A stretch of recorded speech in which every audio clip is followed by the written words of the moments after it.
បងណៃដឹងហ៎តាមមានសម្ដែងណាដែលមានលក្ខណៈពិសេសក្នុងការប្រើប្រាស់ហើយនឹងភាពសម្បូរបែបសម្រាប់ប្រអប់ដៃរបស់បងក្នុងការធ្វើដំណើរមកថាជិះកង់ឬក៏ជិះម៉ូតូ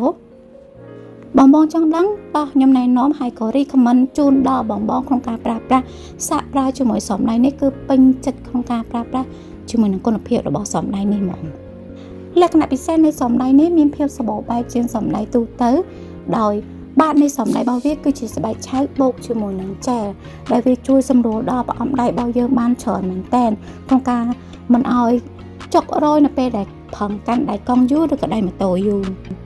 ចែលវាមានប្រសិទ្ធភាពក្នុងការជួយការពារកុំឲ្យមានការក្រិនប្រអប់បាតដៃជាមួយនឹងរុញខ្យល់ចេញចូលគ្រប់គ្រាន់អត់ហត់បាតដៃនោះទេ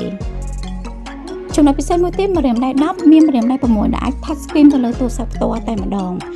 មាននៅក្នុង stop strap មាន3ពណ៌មានគ្រប់ទំហំទៅតាមតម្រូវការអាចធ្វើការកម្មង់ទិញឬក៏អញ្ជើញមកដល់ទីតាំងផ្ទាល់បានអរគុណច្រើន